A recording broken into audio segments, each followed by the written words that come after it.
এই নিয়ে 5বার আমি ভিডিওটা কাটলাম, আবার ক্যামেরাটা অন করলাম যে না, আজকে আমি কিছু কথা বলেই ছাড়বো বন্ধুদের। তো যাই হোক, মনের জোর নিয়ে বলছি, কারণ আজকে আমাকে অনেকটা জোর মনে রাখতে হবে। প্রত্যেকটা বছর এই দিনটা আমাকে বেশি করে মনের জোর রাখতে হয়, জানো তো কারণটা কি বলছি। তো এমন আমাদের দেখবে প্রত্যেকের জীবনে হয়তো আমি আজকে একটুখানি টুকলে যাব বা কথা কথা জড়িয়ে যাবে। আমি আশা করি আমার সকল বন্ধুরা বুঝতে পারবে এই সিচুয়েশানটা কেন আমার আজকে এরকম কথা জড়িয়ে যাবে বা আটকে যাবে। আমি সবই বলছি। কিছু কিছু দিন হয় না আমাদের জীবনে, স্মরণীয় দিন, যে দিনটা আমরা আমৃত্যু ভুলতে পারি না, মানে আমাদের কি বলবো, সেই পেরেকের মতন বুকে আটকে দেয়। সেই হচ্ছে আজকের একটা দিন আমার জীবনে। বেশ কিছু কয়েকটা দিন আছে, তার মধ্যে আজকে হচ্ছে অন্যতম একটা দিন। কারণ ঠিক আজকের দিনে 15ই মে আমি আমার বাবাকে হারিয়েছিলাম কোভিড সিচুয়েশানে, করোনার সময়।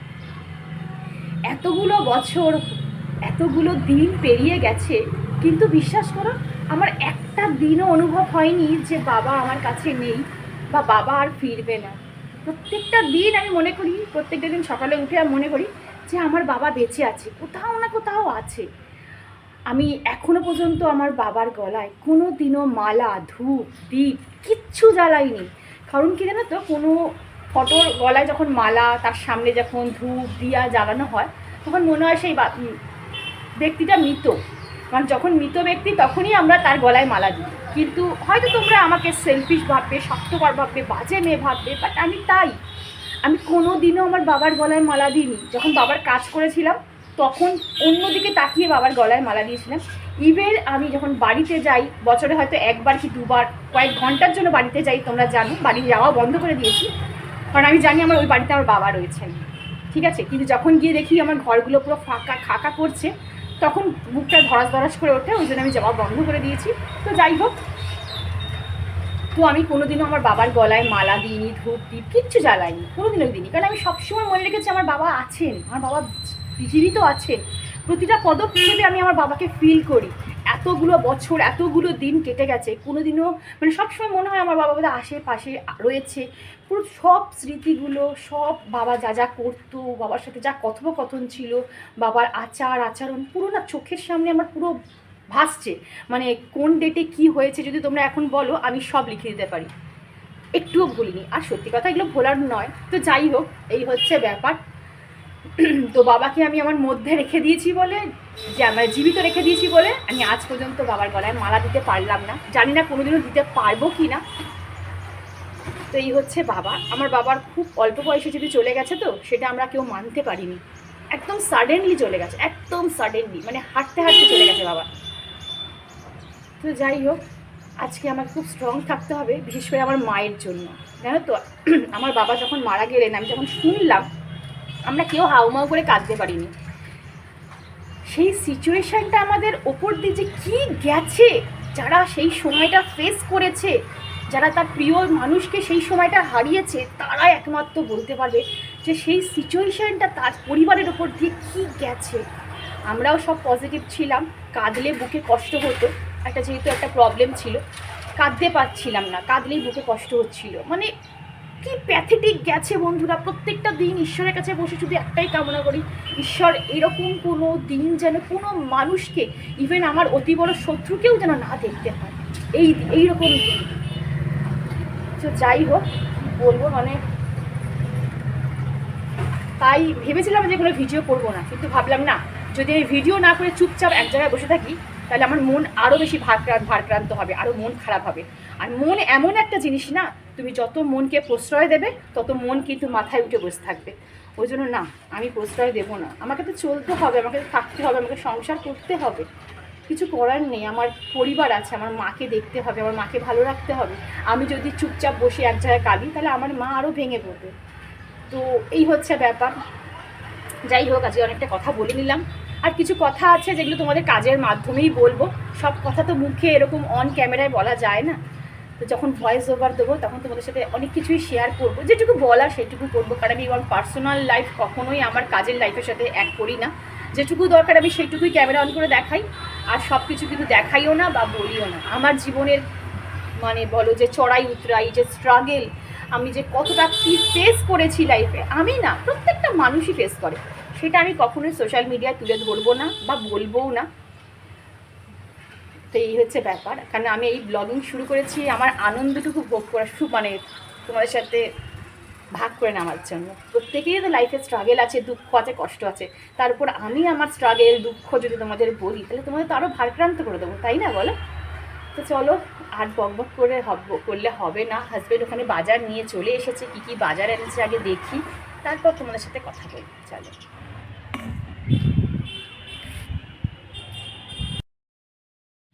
আচ্ছা বন্ধুরা, আমাদের প্রিয় মানুষগুলো যখন আমাদের ছেড়ে চলে যায় তখন তার ফটোর সামনে ধূপ দীপ মালা নানান রকম তার যে প্রিয় খাবারগুলো সাজিয়ে রাখি, আর আমরা ভাবি বোধহয় তিনি খেতে আসবেন আর তার আত্মা তৃপ্তি পাবে। সত্যি কথা বলো তো, এটা কি সম্ভব? এর কোনো রিজন আছে? বিশ্বাস করো, আমি কিন্তু পার্সোনালি এগুলো একদমই বিশ্বাস করি না। তোমরা কে কে বিশ্বাস করো অবশ্যই আমায় কমেন্ট বক্সে জানিও। জানো তো বন্ধুরা, আমি মনে করি যে আমাদের ছেড়ে বা এই সংসার ছেড়ে পরলোক গমন করেছে সে কখনোই আমাদের মধ্যে বা এই সংসারে ফিরে আসবে না। এগুলো সবই আমাদের মনের মিথ একটা বলতে পারো। তাই আমি এগুলো বিশ্বাস করেও মানিও না আর মানতেও চাই না। যাই হোক, যার যার বিশ্বাস তার কাছে, এইটা নিয়ে আমি কোনো রকম কন্ট্রোভার্সি করছিই না। জানো তো বন্ধুরা, আমার বাবাই না আমাকে একেবারে সংসারই করে দিয়ে চলে গেছে গো। যতদিন বাবা ছিল ততদিন সংসারের প্রতি কোনো টানই আমি অনুভব করিনি। ওই বিয়ে শাদি হয়েছে, ব্যাস সংসার করতে হবে, এইটুকুই। আমি সত্যি কথা তোমাদের একদম বলছি বাই হার্ট। কী বলো তো, কোনো প্রবলেম কোনো দিনও ফেস করিনি, বা কোনো সংসারের প্রতি যে দায়িত্ব এটাও আমি কোনো সময় ফেস করিনি, মানে বুঝতেই পারিনি বলতে পারো। একটা জিনিস দেখবে, সন্তান যতই বড় হয়ে যাক না কেন, যতই সে সংসারী হয়ে যাক না কেন, সেই সন্তান যদি কোনো দুঃখ বা কষ্টের মধ্যে থাকে বা কোনো প্রবলেমের মধ্যে থাকে, দেখবে বাবা মা কিন্তু ঠিক তার সন্তানকে ওই প্রবলেমের থেকে আগলে রাখার চেষ্টা করে। কোনো কষ্টই কিন্তু তার গায়ে আঁচ লাগতেই দেয় না। কি ঠিক বললাম তো?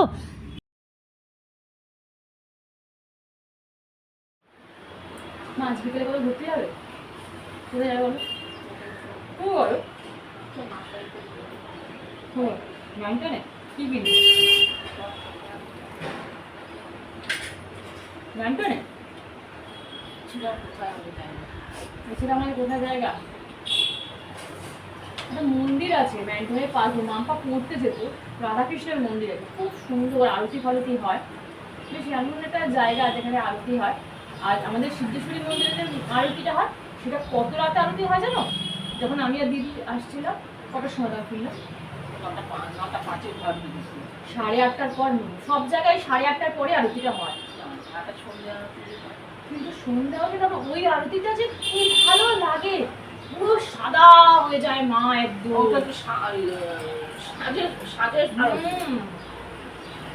সাজের আরতি, আর সন্ধ্যে আরতিটা তো সময় আরো ভালো। সকাল রাতে ওরা দাদা আমাকে শাড়ি টাড়ি ছাড়িয়ে নতুন করে পোশাক পরিয়ে গয়নাগাটি পরিয়ে মাকে আরতি করে। তবে কী জানো তো, বাবা চলে যাওয়ার পর আমি একটা জিনিস খুব ভালো করে ফিল করেছি বা নোটিস করেছি, মা বড্ড বেশি আগের থেকে অভিমানী হয়ে গেছে। মানে মা আগে এরকম অভিমানী ছিল না, খুব নরম প্রকৃতির মানুষ ছিল, বা এখনও আমার মা খুব নরম প্রকৃতির মানুষ, তোমরা দেখলে বুঝতে পারো। বাট মা এখন অল্প কথাতেই, ওই যে বললাম বাবা চলে যাওয়ার পর যে আঘাতটা বা মা পেয়েছিল না, তারপর থেকে না মা প্রচণ্ড অভিমানী। মানে একটু যদি মায়ের সাথে বললাম না, যদি চেঁচিয়ে কথা বলি বা মাকে একটু বলি ঠিক টাইমে খাচ্ছ না কেন, এই করছো কেন, ওই করছো কেন, তখন মা একটু রেগে যায়, একটু অভিমান হয়, মা মনে মনে কষ্ট পায়। আমি বুঝতে পারি জানো তো। তারপরে কি করি, আবার নিজের মতন করে আগলে রেখে দিই, বুঝাই যে মা এটা এর জন্য তোমাকে বলেছি, ওটার জন্য তোমায় বলছি। মানে ওই যে বললাম, যখন মা বাবা বয়স হয়ে যায় তখন সে সন্তানের মতন হয়ে যায়, আর সন্তান হয়ে যায় অভিভাবকের মতন। কি ঠিক বললাম তো?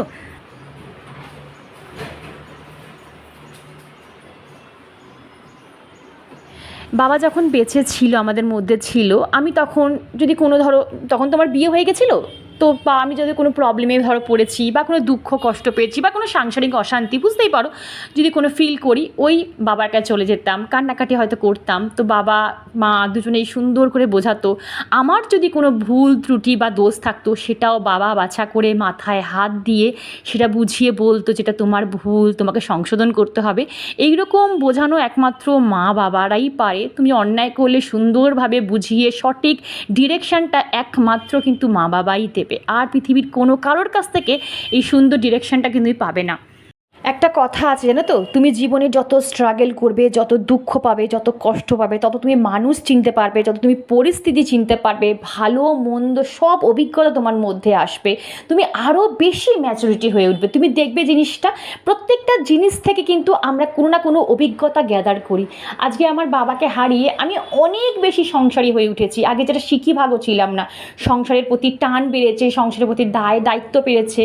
আমার কতটা আমাকে শক্ত থাকতে হবে, কতটা আমাকে স্ট্রং থাকতে হবে, সেটা আমি বুঝতে পেরেছি, জানো তো। তোমরা দেখে হয়তো আমাকে বুঝতে পারো না। এত গরম পড়েছে যে কিছু খেতেই ইচ্ছা করছে না, মানে তাও এটা আমি আর হাজব্যান্ড দুজনে মিলে খাবো। শশা আছে, ভেজানো ছোলা, ডিম সেদ্ধ আছে, কলা আছে, আর এখানে রয়েছে ড্রাই ফ্রুট। এখানে আর একটা ডিম সেদ্ধ রয়েছে, মা পরে খাবে। এই হচ্ছে ব্যাপার। এখানেও ছোলা রয়েছে, ভেজানো ছোলা। না বসো, লেবুর রস এইসব দিতে পারবো।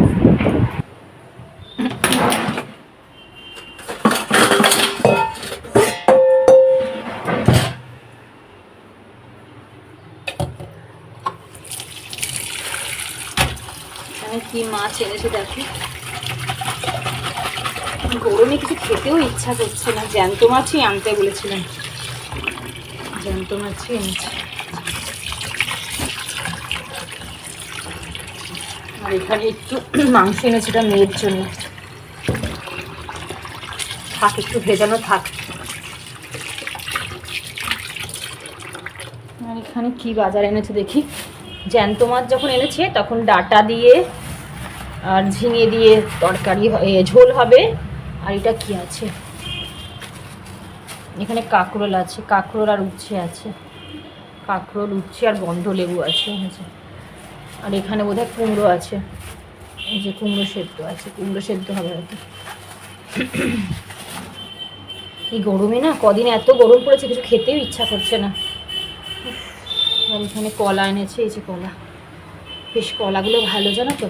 চলো ওগুলো ধুয়ে নিই আগে। তবে কী জানো তো বন্ধুরা, আমি কোনো দিনই চাই না যে আমার ওপর কেউ সিম্প্যাথি দেখায় বা আমার পরিস্থিতির ওপর কে আহা উহু আহারে এই জিনিসগুলো বলুক। তখন না আমাকে আমার নিজেকে খুব ছোট মনে হয়, চিপ মনে হয়। আমি মনে করি যে আমার কষ্ট, আমার দুঃখ, আমার পরিস্থিতি সব তো আমাকেই ফেস করতে হবে। তো আমি আদার্স মানুষজনকে বলে সিম্প্যাথি আদায় করে আমার তো দুঃখ কষ্টটা কম হয়ে যাবে না? তার থেকে না বলাই ভালো, তাই না? তো আমার এখানে দেখো সব মাছ ফাছ কিন্তু ধোয়া কমপ্লিট হয়ে গেছে।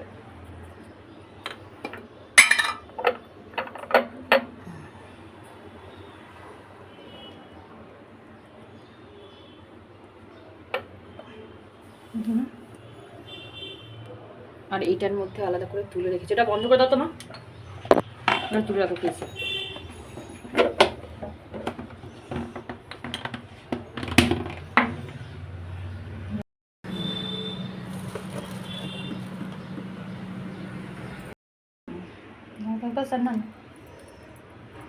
তবে আমি শিখেছি জানো তো, যে কোনো পরিস্থিতিতে ভেঙে পড়তে নেই, হার মানতে নেই। এইটা আমি শিখেছি আমার হাজব্যান্ডের কাছ থেকে। সেই সময় যদি আমার হাজব্যান্ড আমার পাশে শক্তভাবে না দাঁড়াতো না, তাহলে হয়তো আমি আজ কোথায় থাকতাম তার ঠিক ঠিকানা নেই।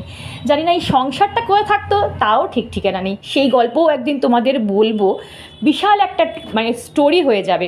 তো যাই হোক, তবে একটা কথা তোমাদের বলবো, যে কোনো পরিস্থিতিতে পড়ো না, যতই খারাপ পরিস্থিতিতে পড়ো না কেন, হাল ছাড়বে না। সব সময় মনে রাখবে যে কোনো পরিস্থিতি মানে চিরস্থায়ী না, ভালোর পরে খারাপ, আবার খারাপের পরে ভালোর অবশ্যই অবশ্যই হবে। ভগবান যখন তোমায় কষ্ট দিয়েছে না, সেই কষ্টটা সহ্য করার ক্ষমতা কিন্তু তোমাকে ভগবান ঠিক দিয়ে পাঠায়। ওই যে আমরা ভাবি না যে আমার প্রিয় মানুষ যদি চলে যায় আমাদের ছেড়ে, আমরা থাকবো কী করে, আমরা হয়তো মরেই যাব, কিন্তু দেখো আমরা কিন্তু কেউ মরি না, আমরা সবাই বেঁচে থাকি, আমরা খাই, ঘুমাই, ঘুরি ফিরি, হাসি, সব করি, সব কিন্তু ওই ভগবান আমাদের দিয়েই পাঠায়। তো যাই হোক, অনেক কথা তোমাদের সাথে মানে শেয়ার করে নিলাম। জানি না তোমাদের কথাগুলো কেমন লাগলো, আমায় কিন্তু কমেন্ট করতে তোমরা মানে একদমই ভুলবে না, কারণ সব সময় বলি তোমাদের কমেন্টে আমি যে কতটা মনের জোর পাই সেটা আমি আর আমার ঈশ্বর ছাড়া আর কেউ জানে না। তো কথা বলতে বলতে দেখো আমার ঝিঙে আলু ডাঁটা দিয়ে মাছের ঝোলও কিন্তু রেডি।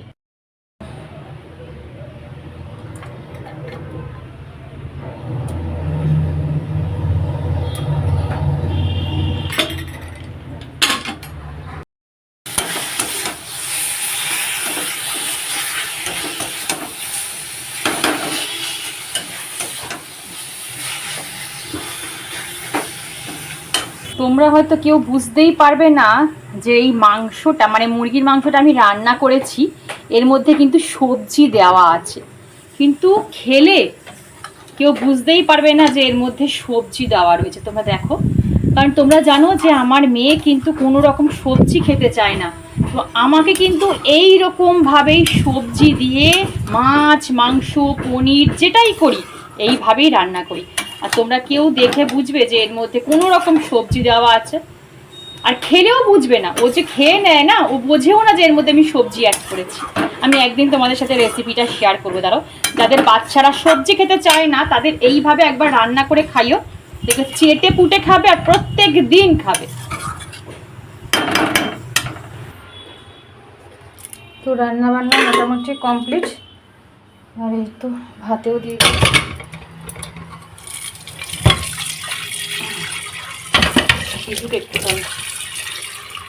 আর এখন ফেস প্যাক মাখবো, ওই জন্য ফেস প্যাকের জন্য এটা বার করে রেখেছি, ঠিক আছে। আর রান্নাঘর রান্না ফান্না সব পরিষ্কার হয়ে গেছে, বাসন টাসন মাজা হয়ে গেছে, এই হচ্ছে ব্যাপার। একটু রোদে দিয়ে দিই না, কাঠটা নোংরা হয়ে যাচ্ছে। চলো,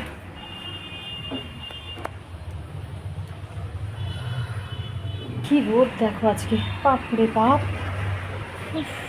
হচ্ছে না, আমার ফুলগুলোর অবস্থা দেখেছো, পুরো খড় দিচ্ছে, মানে তাকানো যাচ্ছে না রোদে।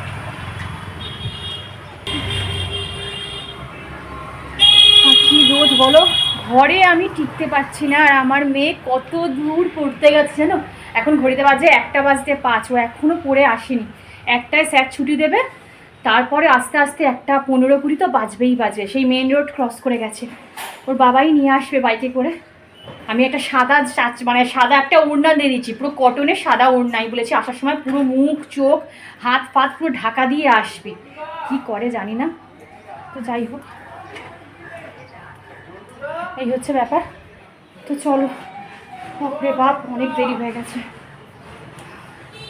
পারছি না, কথা বলতেও পারছি না, কষ্ট হচ্ছে, ঘেমে টেমে কি অবস্থা হয়েছে। আর একটা জিনিস তোমাদের দেখাই, দাঁড়াও। তোমাদের বলেছিলাম না যে আমি নাইকাতে কয়েকটা জিনিস অর্ডার দিয়েছিলাম, সেগুলো সব ক্যান্সেল হয়ে গেছে, সেগুলোকে আবার বলেছিল রিঅর্ডার দিতে, মানে সব কি বলবো রিটার্ন হয়ে গেছিলো পার্সেলগুলো।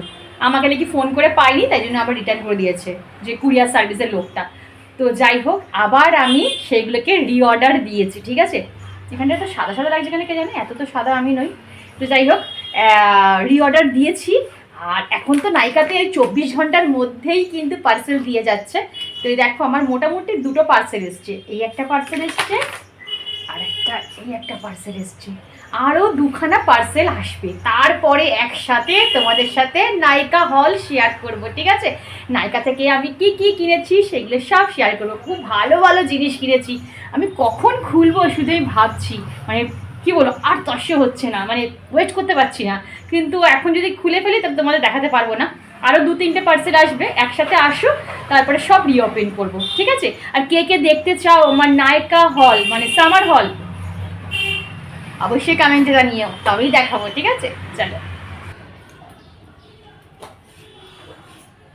আচ্ছা, তোমাদের একবার বলে দিই, তোমরা যদি মনে করো যে ট্যান রিমুভিং ভালো প্যাক, বাজার চলতি প্যাক কিনবে, তাহলে আমি তোমাদের বলি যে তোমরা এই প্যাকটা ইউজ করতে পারো। কেয়ারশেটের অক্সিডিটান। আমার এটা শেষ হয়ে গেছে, দেখো তো একদমই নেই, দেখো এই দেখো শেষ, একদম এন্ড। দেখাতে পাচ্ছি, দেখো, দাঁড়াও আমি এদিকটা যাই, তাহলে বুঝতে পারবে। দেখেছো তুমি, একদম অল্প, মানে আজকে ইউজ করলেই এটা পুরো শেষ হয়ে যাবে। তো ওই জন্য শেষ হয়ে যাওয়ার আগে তোমাদের দেখিয়ে দিলাম। এই দেখো কেয়ারশেটের অক্সিডিটান প্যাক, এটা আমি সপ্তাহে 2 দিন ইউজ করি, ঠিক আছে? এটাই এখন ইউজ করছি।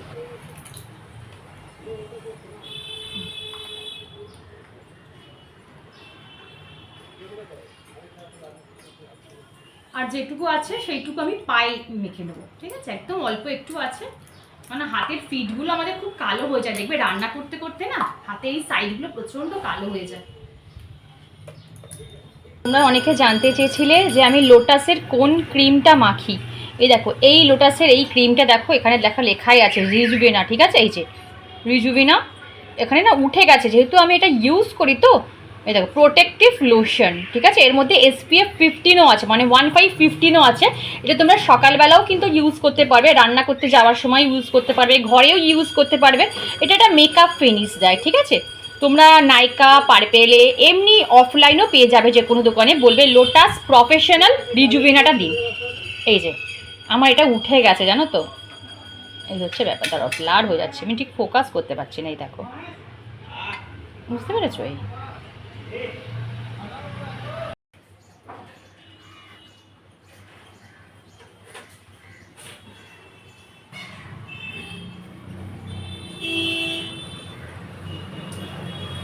ওম ভগবতে বাসুদেবায় নমঃ। ওম ভগবতে বাসুদেবায় নমঃ।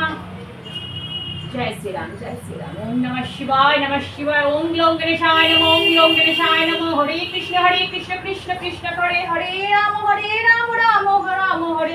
নারায়ণ মধুসূদন, নারায়ণ মধুসূদন, নারায়ণ মধুসূদন।